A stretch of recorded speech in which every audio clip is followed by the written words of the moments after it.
Maharaj ki jai.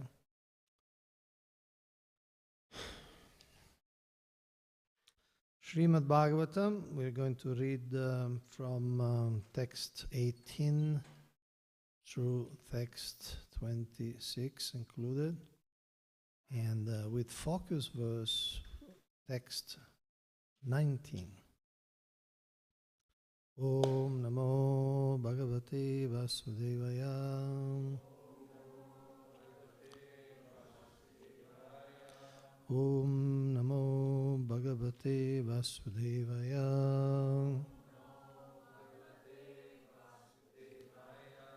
Om Namo Bhagavate Vasudevaya.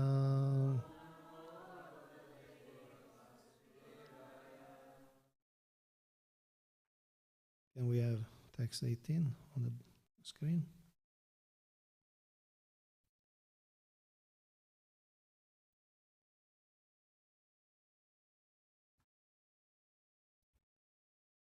So as usual, we will ask different devotees to read the translations. The great sage Maitreya continued, "My dear Vidura, when Dhruva Maharaj, who had good intentions in his heart, finished his prayer, the Supreme Lord, the Personality of Godhead, who was very kind to his devotees and servants, congratulated him, speaking as follows.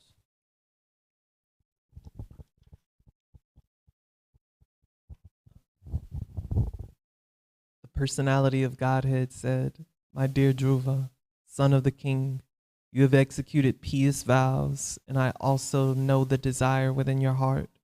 Although your desire is very ambitious and very difficult to fulfill, I shall favor you with its fulfillment. All good fortune unto you."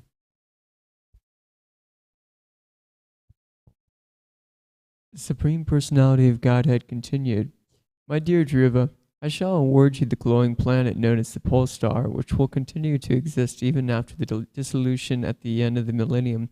No one has ever ruled this planet, which is surrounded by all the solar systems and stars. All the luminaries in the sky circumnavigate this planet, just as bulls tread around the central pole for the purpose of crushing grains. Keeping the pole star to the right, all the stars inhabited by the great sages like Dharma, Agni, Kashyapa, and Sukra circumnavigate this planet, which continues to exist even after the dissolution of all others." After your father goes to the forest and awards you the rule of his kingdom, you will rule continuously the entire world for 36,000 years. And all your senses will continue to be as strong as they are now. You will never become old. The Lord continued, "Sometime in future your brother Uttama will go hunting in the forest, and while absorbed in hunting, he will be killed. Your stepmother Suruchi, being maddened upon the death of her son, will go in search of him out in forest, but she will be devoured by a forest fire."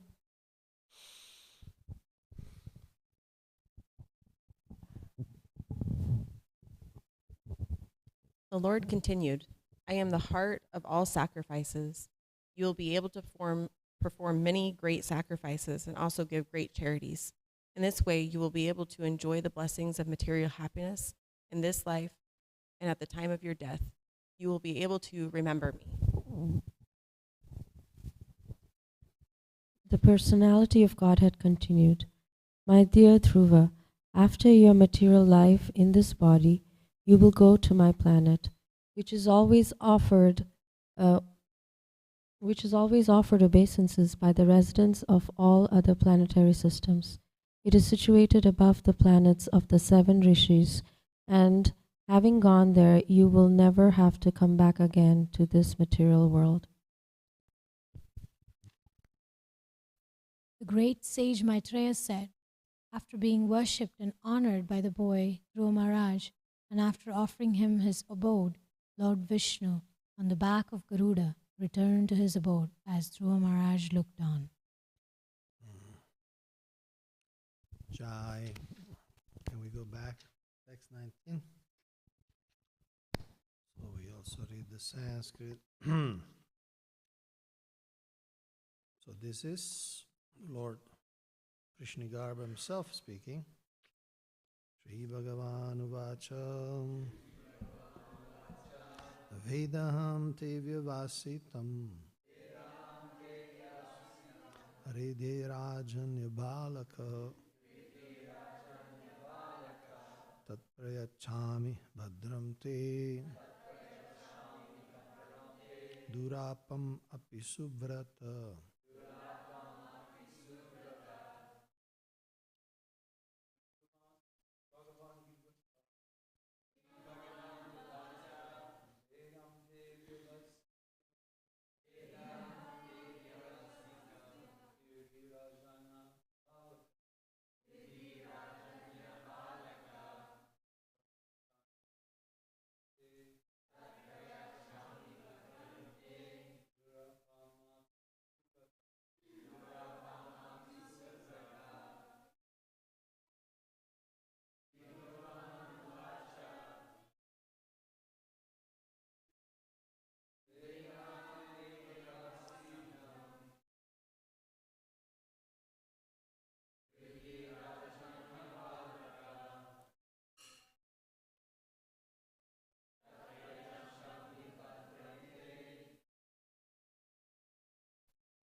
Synonyms we could read together if you like.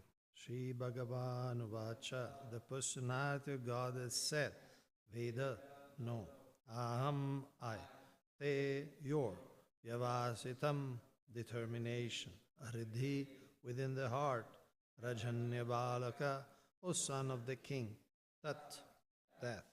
Prayachami, I shall give you. Bhadram, all good fortune. Te, unto you.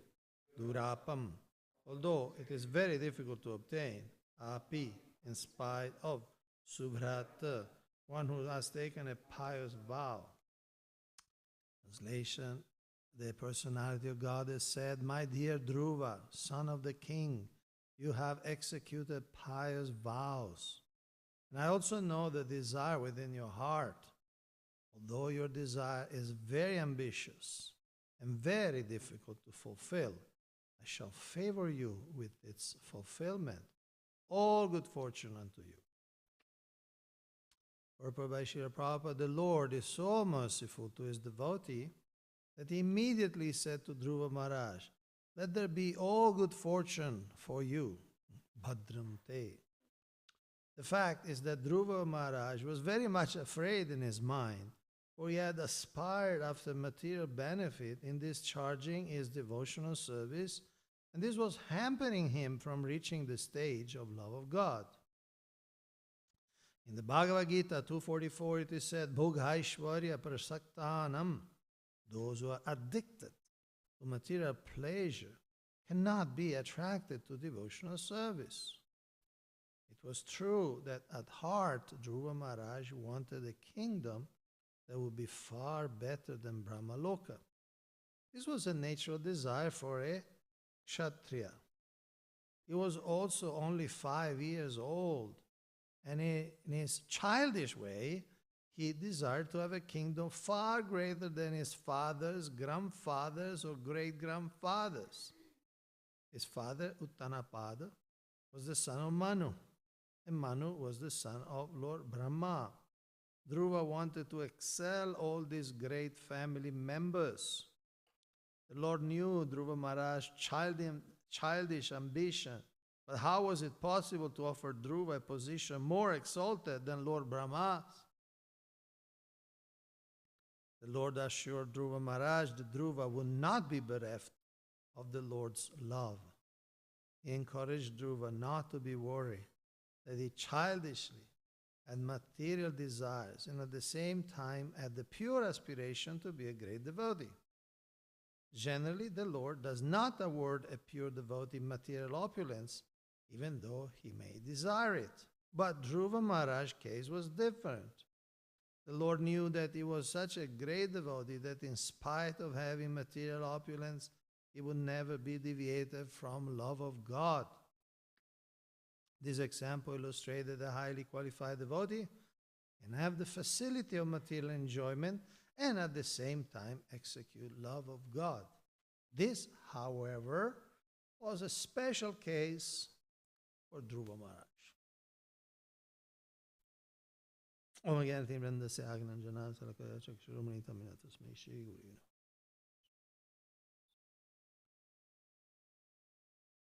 Namo Vishwabhadaya Krishna Vestai Budhale Shrimad Bhakti Vedanta Swamini Tidamine Namaste Saraswati Devi Gauravani Pacharine Nirvishesha Shunyavadi Paschatya Tarine Vanchakalpatarubhascha Kripa Sindhuve Vacha Patitanam Pavanebhyo Vaishnavebhyo Namo Namaha.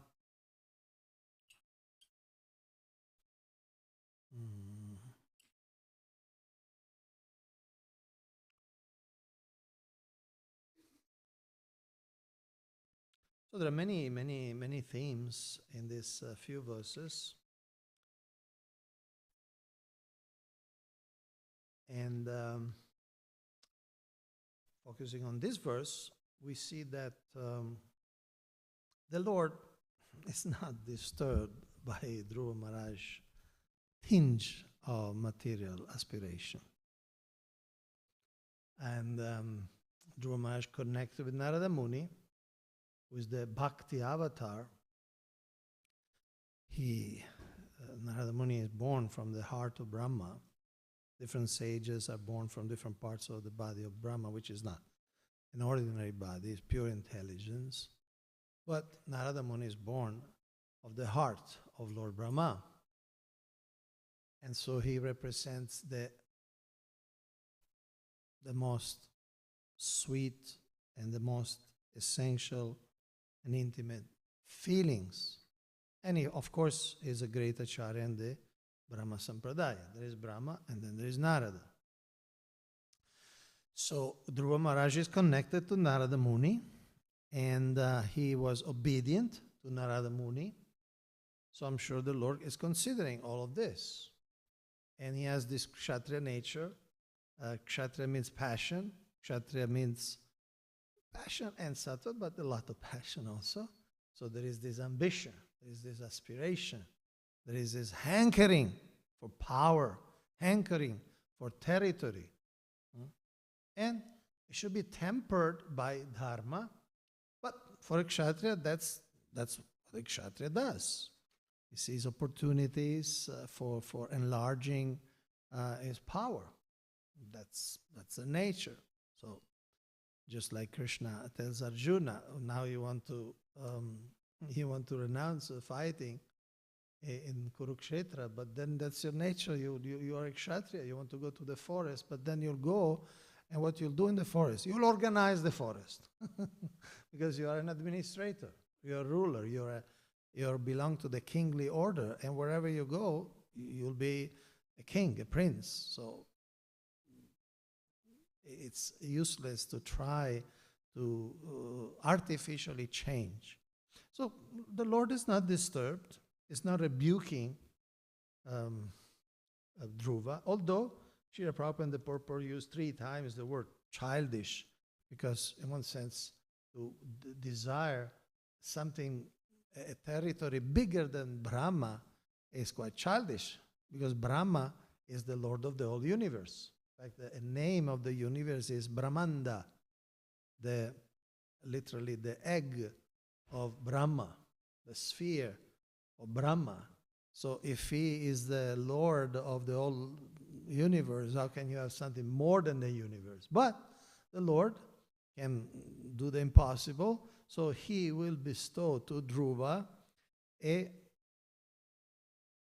planet, Dhruvaloka, that it started becoming known as Dhruvaloka. And it's within the universe, but in one sense is higher than the universe because it's not destroyed at the end of the universe. So quantitatively, we may say, I'm not sure if we could say it's bigger, but qualitatively, certainly is better.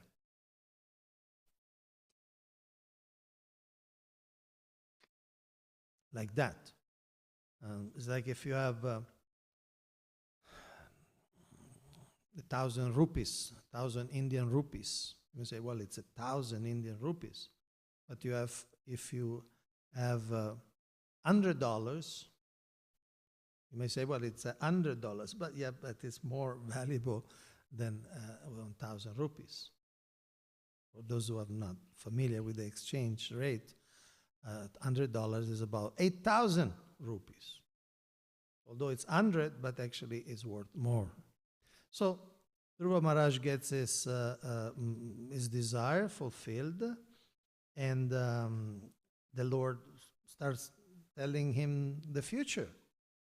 Your father will go to the forest, you will rule, and he will rule for 36,000 years.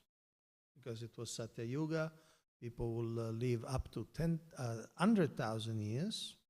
And so he will rule for 36,000 years. Yudhishthira Maharaj, after the Kurukshetra war, ruled for 36 years, because that was already the beginning of Kali Yuga. And Dhruva Maharaj, 36,000 years. Then he also tells him that this Uttama, what's his name of the brother? Uttama. He will also die in the forest, and the Suruchi will also become very distraught, very disturbed, very agitated, will go in the forest, and she will also die, burnt in a forest fire. So,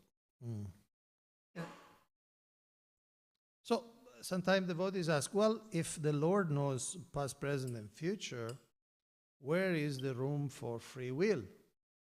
Sometimes we hear this question. And what's the answer? If Lord knows past, present, and future, is there any room for free will? Is there any room for choices? Because if the Lord already knows what you'll do, can you really decide anything? Well, two things I want to share according to my understanding. Then we'll hear other devotees what they think.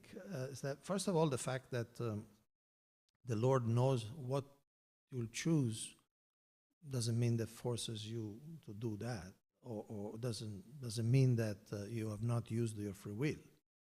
You may know that you will use your free will in a certain way. It's still your free will. The other thing is that the Lord knowing the future, in one sense, because the Lord, in Chaitanya Charitamrita, Srila Prabhupada used that expression, because, I'm paraphrasing, because the Lord knows the past and the present, therefore he knows the future. In other words, by what we do, what we did in the past, we create a certain present, both externally, our body, our activities, where we live, our financial situation, our relational situation. We have a certain situation. Also psychologically, we have a certain attitude created by previous choices. We have a certain mood, we have a certain baggage. So based on that, the Lord knows what will happen, because that's a trajectory. Just like there is the whole, there is a science of physics. If you know the nature, say, of matter, you know that if I let this cartel fall, you can calculate exactly how long it will take to reach the Vyasa sign, right? Because you know the laws of nature. First of all, you know that if I leave it it doesn't float around, it goes down because you know. And you can calculate exactly how long it will take to get down. Should I let it go down? Or should I? Okay, at great request. 1, 2, 3. So, okay. So, because you know, so in other words, if you can calculate when it's going down alpha, you already know it's going all the way down, unless something else intervenes, some other force, some other energy. And so, because the Lord knows all the possibilities that are there, the Lord knows the future. May or may know exactly what future, but He knows all the options of the future. It's just like if you have one ant in this temple room, and this ant is going horizontally, it's just walking. Tuck, tuck, tuck, tuck, tuck. You know that this ant will be in some square. I don't know how many squares there are, hundreds of squares. But you know that this ant will be in some square. So you know where it will be. It will be in some square. Square number 1, number 10, number 100, number 300, but it will be in some square. There is no other option on this plane. So Krishna says in Bhagavad Gita, Brahma Bhuvana Loka Punarabhartin Arjuna. One can go up to Brahmaloka, but then he has to come back. And those are the 14 planetary systems. There are no more. Of course, Dhruva Loka may be different, but those are the 14 planetary systems. So you got to be somewhere in those 14 planetary systems. You got to be somewhere in those 8,400,000 species of life. And in each species of life, you will have a configuration, mental configuration due to the gunas. So you'll have some portion of tamas, some portion of rajas, some portion of sattva. And the options are limited. It's like in chess, it is said that the person who invented chess, I don't remember the story, but basically the idea was he went to the king. The king was very happy with this new game. At the time, there were no video games coming up every month, so it was some kind of a big novelty. Okay, this chess. And then he asked, so how many moves can you make? How many combinations there are? And the inventor said, well, if you give me 1 grain of rice for each combination which is possible in this game, you'll have to give me as much grain to cover the whole earth for 3 feet of grain. Now, I don't know if that's mathematically correct, but that's what he said. But still, the options, the combinations, the configurations on a chess board are limited. So you may say that you know where the pieces will be. There are 64 squares, there are 32 pieces, and there is a limited combinations possible. So you can know, a computer will know, you can know that, yeah, those pieces will be there inside those squares. So Krishna knows the future because he knows all the options that the future holds. Like that. So that's one way of seeing it. Now, one more comment, then I'll open for questions. Questions on the verse or question on the Easter celebration. By the way, how do you say? Happy Easter? Okay. So Dhruva Maharaj was a child. Obviously, children have a special, we could say, waiver. They can do things that they are not accepted for adults because they're children, and so they're not fully developed. And so the the adults or the state does not hold the children as responsible as the adults. It is said, for instance, in the first canto, how it was arranged that Parikshit was cursed by a child Brahmana, because it's easier to forgive a child, even if they do something completely, say, abnormal, because they're children. They say, okay, they're children. So Dhruva was 5 years old. So it's okay. He was a kshatriya. He had this really pure kshatriya blood. And so he had those desires, but he was obedient to the guru, and he did the devotional service purely meaning diligently, perfectly. He had this Mahamantra, this mantra, Om Namo Bhagavate Vasudevaya. He did that. He got the result. And Krishna is going to use his desire to rule the world. You need rulers. And rulers, they need to have some motivation, some passion. Now, as I said, that motivation, the passion should be tempered by the influence of the Brahmanas, people in Sattvaguna, by the influence of Shastra. But you need, because somebody completely in Sattvaguna is not going to desire to rule a kingdom like that. So in devotional terms, neophyte devotees, to some extent, have the right to be neophyte, because they are like spiritual children.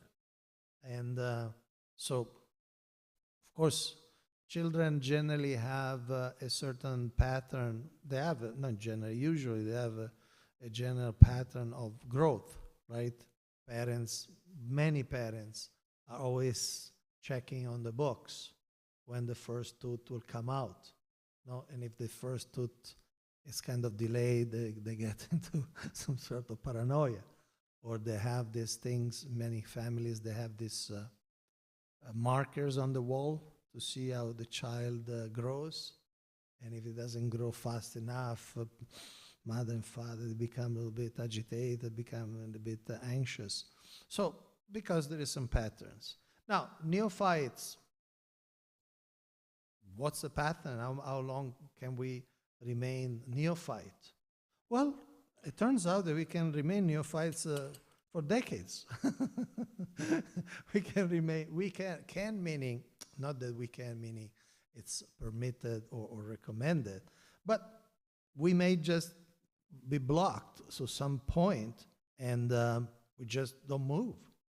We just don't move. Either because of offenses, or because of attachment, or because we are just locked in some understanding. There is a famous story that Srila Bhaktisiddhanta Saraswati Thakur told. He made a lot of teachings by analogies. He said in Bengal, Bangladesh is full of rivers. So very often there are no roads. You have to cross the rivers by ferry. So there was a marriage party who was going to some other village. And so they went in the ferry, and it was night, so they all went to sleep. And this ferryman would row all night, but then they woke up, they woke up, but they were in the same place, because somehow the ferryman forgot to unleash the boat. So how in Bengal they tie the boat at the little, whatever, what do you call it?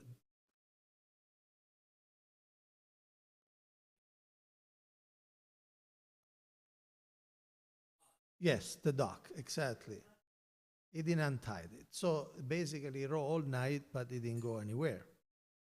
So sometimes there are certain blockages in our psyche, in our ego, that we may be around a lot of time, but we may still have very, very neophyte ideas.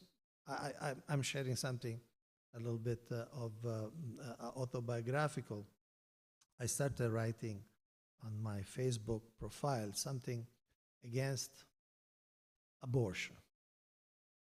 And I was surprised and appalled and saddened to see how many devotees were disturbed.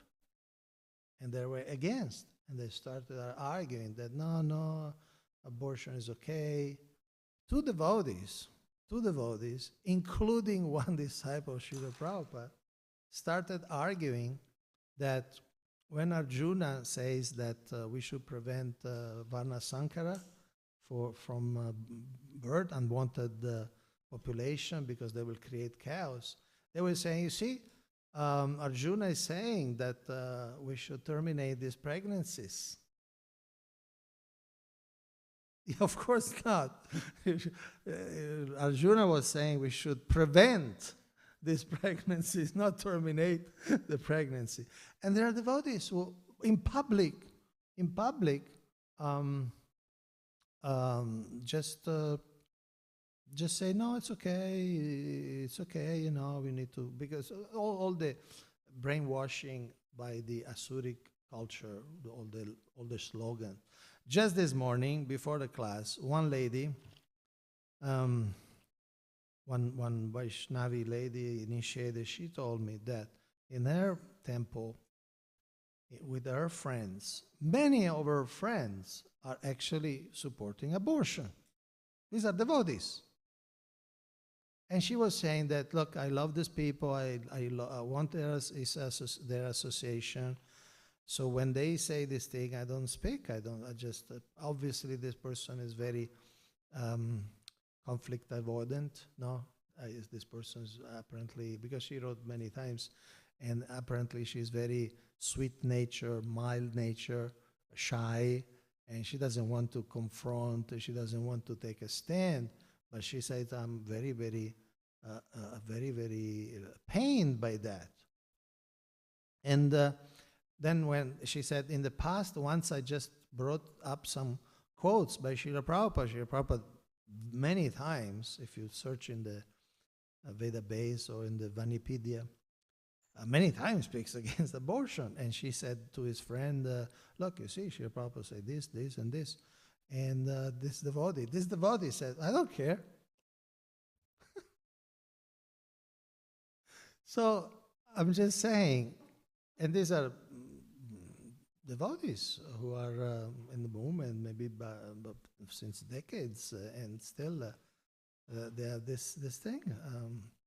I'm a member of a particular Facebook group, and yesterday, just yesterday, it was fresh in my mind. So one lady said, "Look, I'm going to have my abortions. I don't care." So I said, "Look, you don't understand karma. You don't know what you're doing. You don't know what you're saying." I said, "No. I actually understand karma, but I'm willing to face it. And nobody can know what the karma is for different actions." I said, "Well, Srila Prabhupada gives us some indication." So I quoted a lecture from Srila Prabhupada. Srila Prabhupada said, those who kill the baby will be born again and again and again in the womb, and again and again and again they will be killed, and they will never see the light of the day. So I put the quote, and she answered, "Okay, I'll go through that." It's like, anyway, so I'm just saying, sometimes due to certain attachment, so certain blockages, we may remain neophytes a long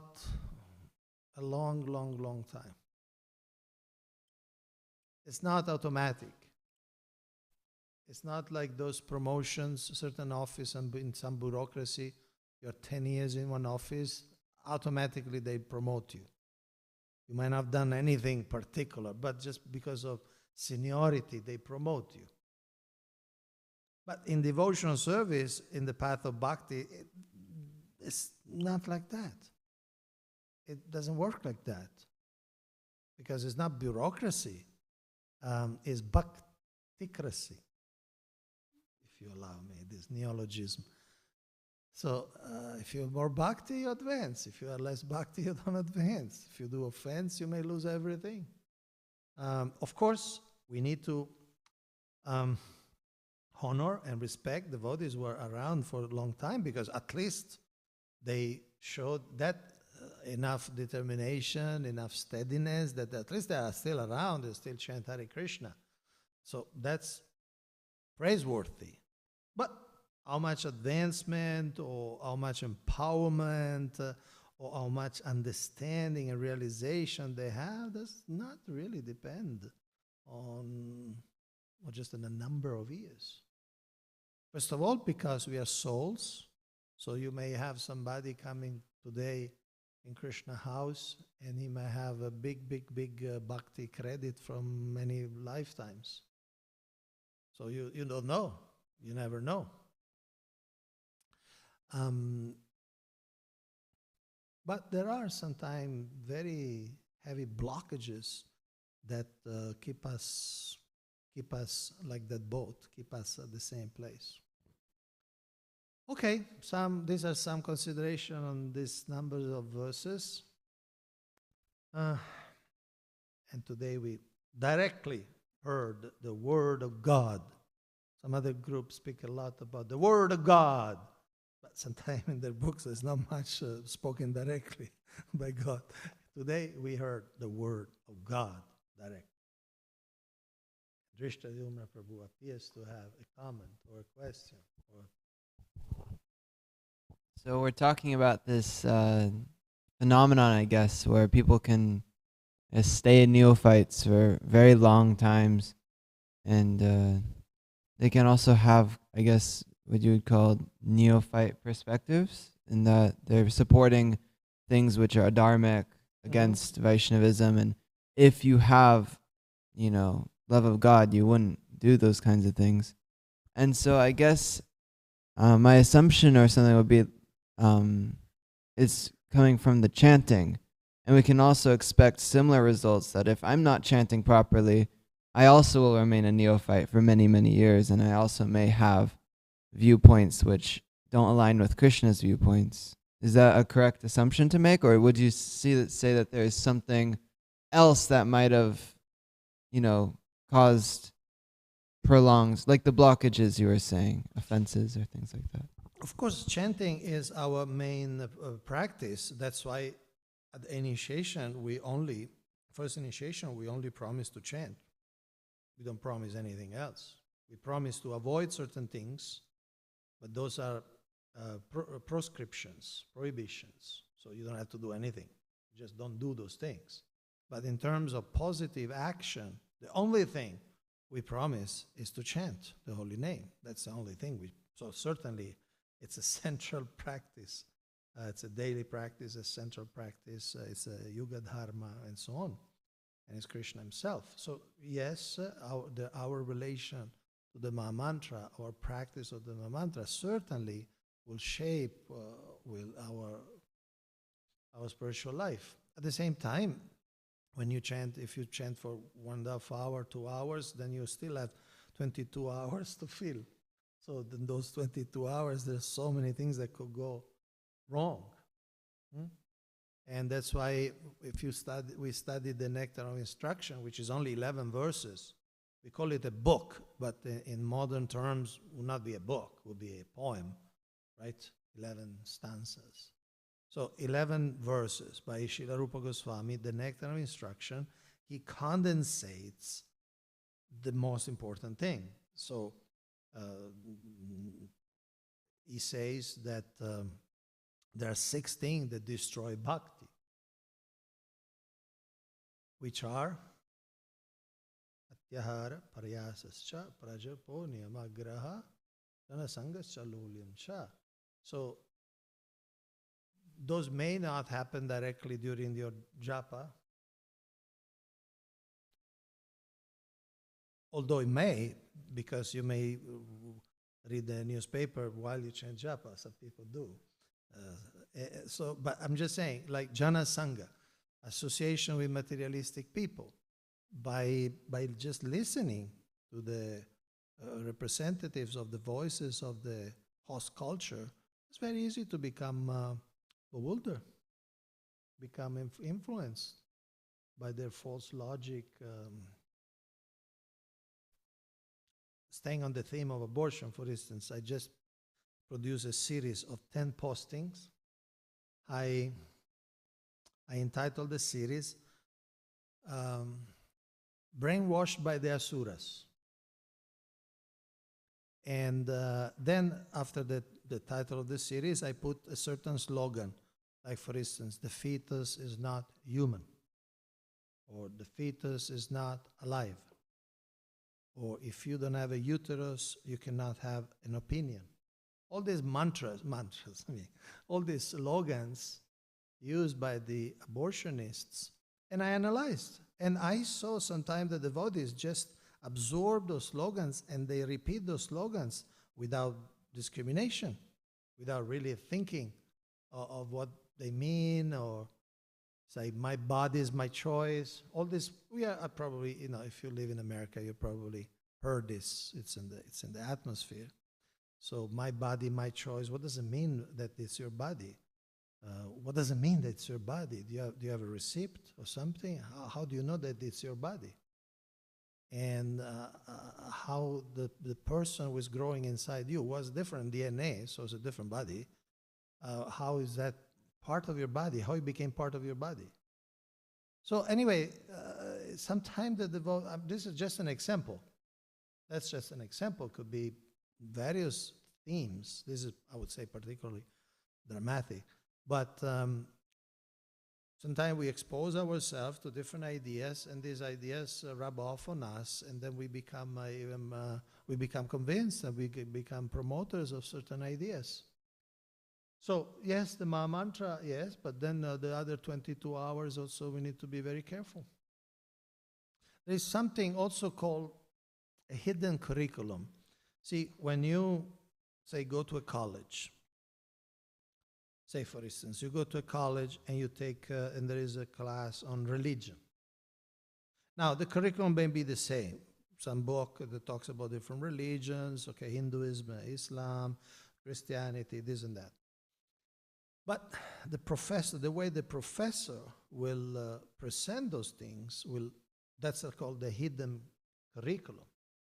If the professor has a lot of respect for these traditions, they know, and the professor feels appreciation. Yeah, there is this tradition, there is this historical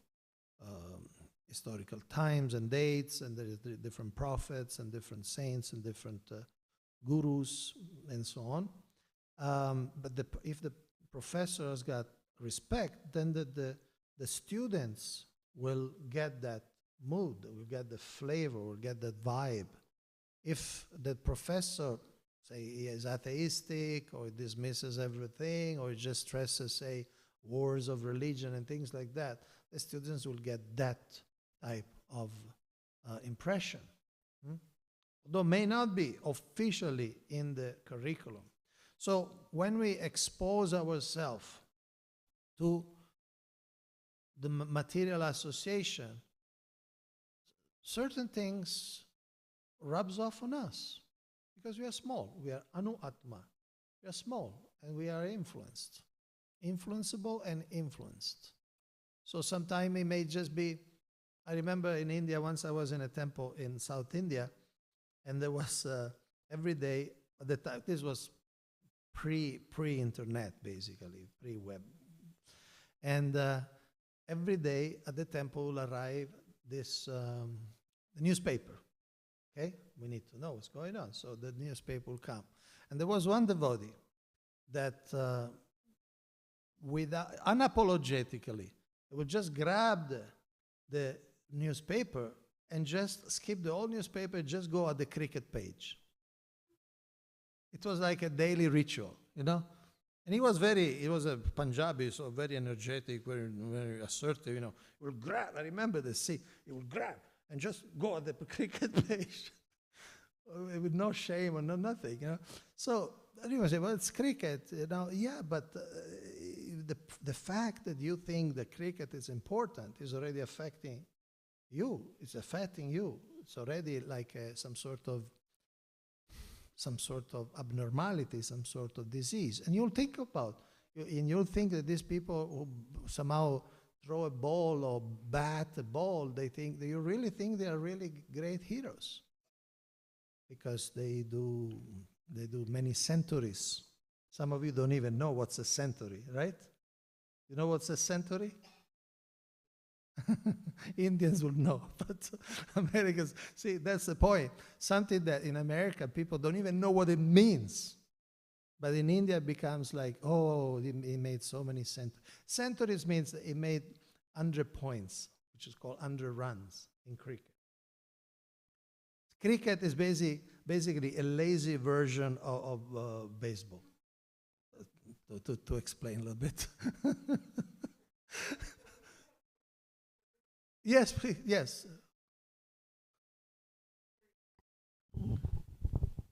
Yeah, no, this was a question. I'm answering this question. Okay. The question was, these blockages that keep us neophyte is mainly because we neglect the japa, we don't chant properly. But I said that that's part of it, but there are other 22 hours in the day. We need to be careful in so many ways. There are so many things that can block us or create obstacles or just waste time. Want to say something? May I ask a question? Prabhu? She was before you. Oh, I was. We'll take you. She concedes. Okay, my question is from what I'm understanding is you're comparing the neophyte perspective or devotee as the childlike behaviors of Dhruva. Is that correct? There are, yes, I'm okay. Stressing the similarities. And so the personality of Godhead just doesn't even bother with the childlike activities of Dhruva.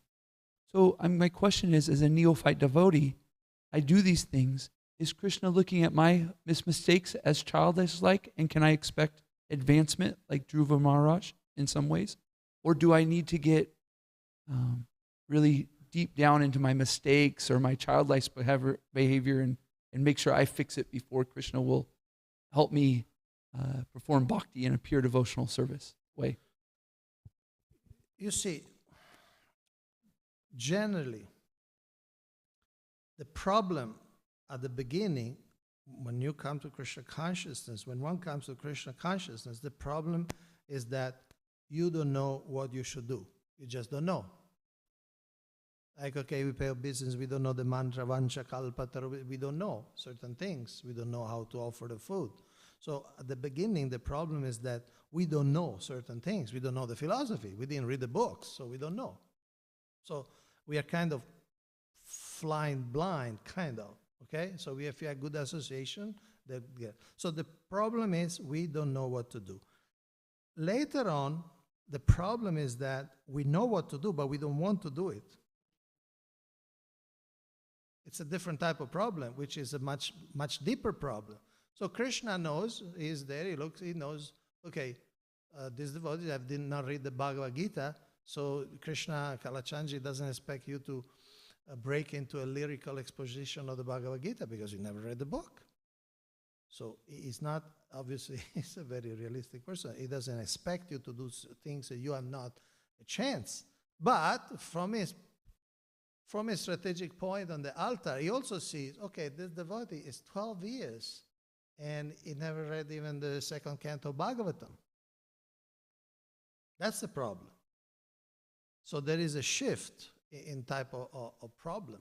Sometimes we don't like to do, although we know. I know, I can tell you, I'm around since some time. I know how I should do things. I know. But sometimes I don't like. Sorry. So I don't like, but I know. It's not that I don't know. I never heard about, no, I heard everything. I heard from dozens of I mean, hundreds of devotees. I came to hundreds of classes. I read thousands of pages of books. But still, sometimes I know perfectly what I should do, but I don't want to do it. Is that address a little bit your question?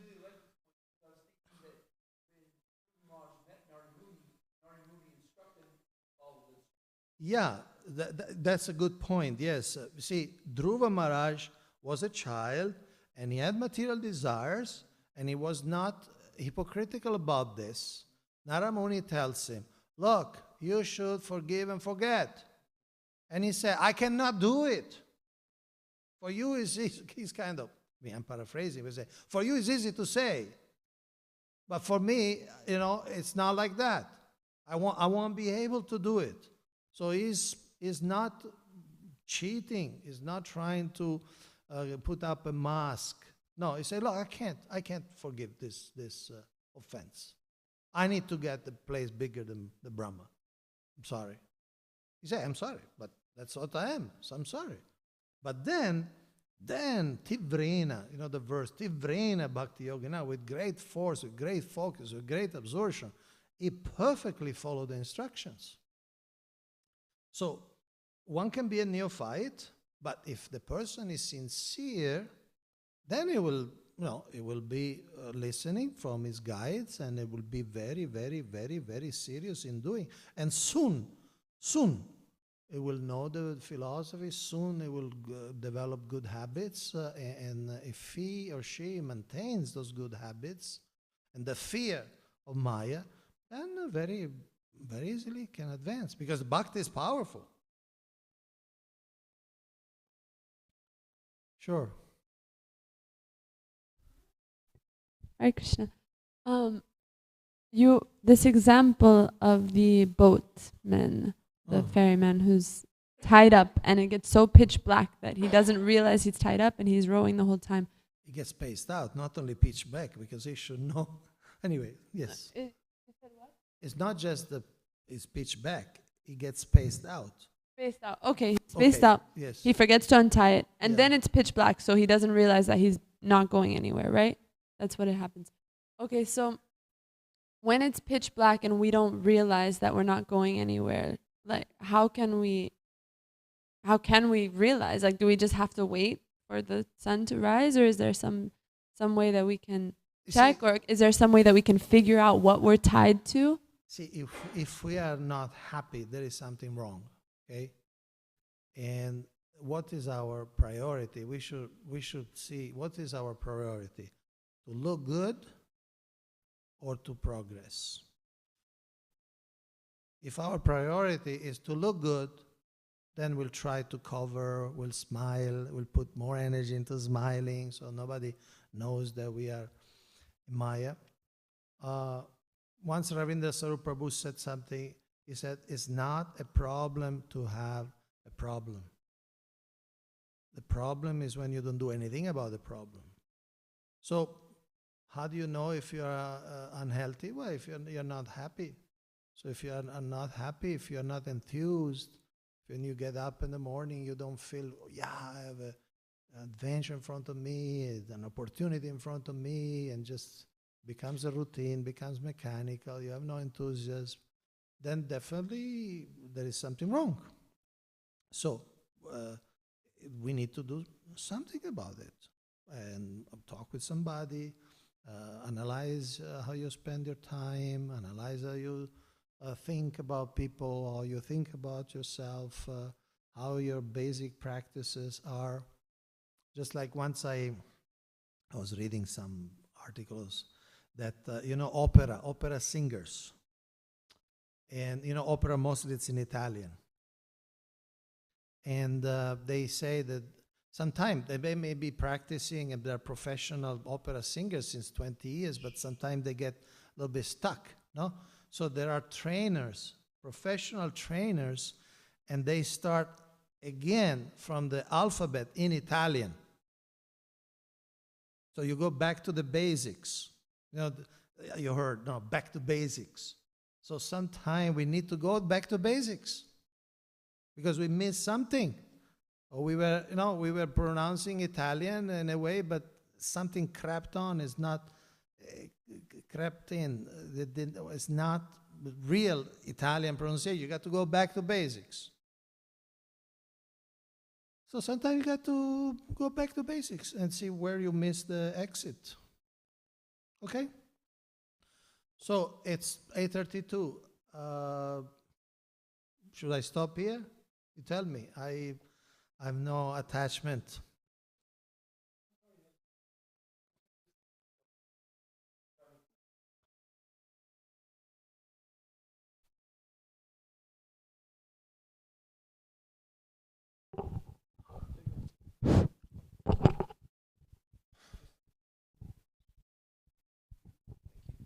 I wanted to refer to the verse where it's speaking about Bhagavan recognizing the vows of Dhruva. Uh-huh. So I kind of want to know, you mentioned something when answering just this question, so it made me have the perspective that it's the guru, the spiritual master, that may initiate a vow for devotees. Because my question is, how do you what's the science of a vow making between a devotee and Bhagavan Krishna?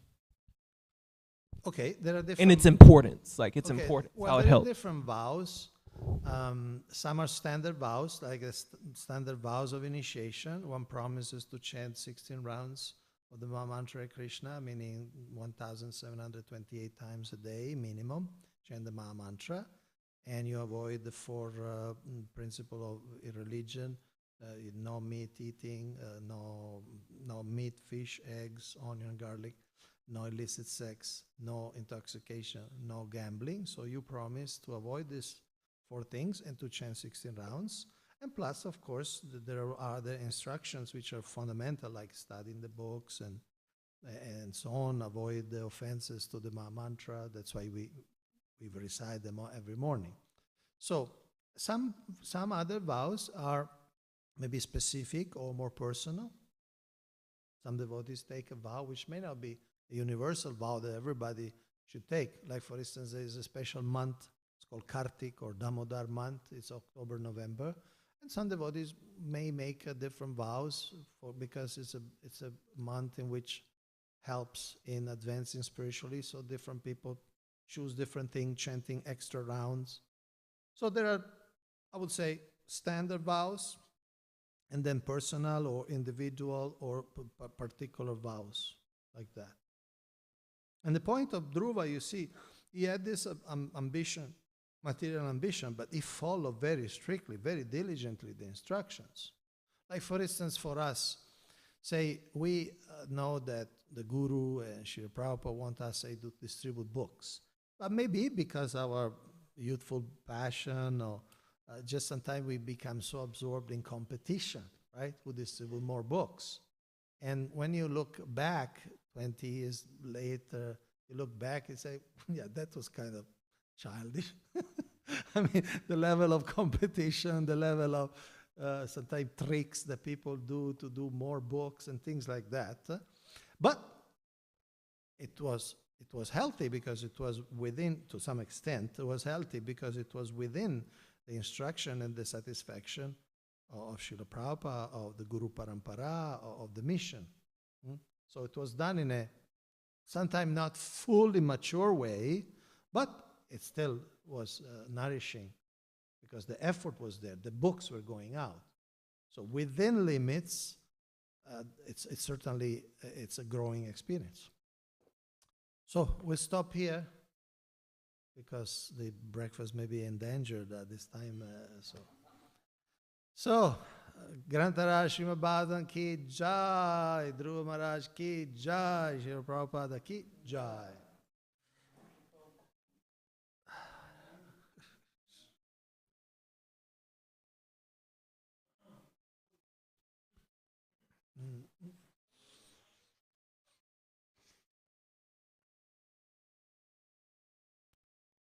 So who gets the garland today? You. He raised his hand first.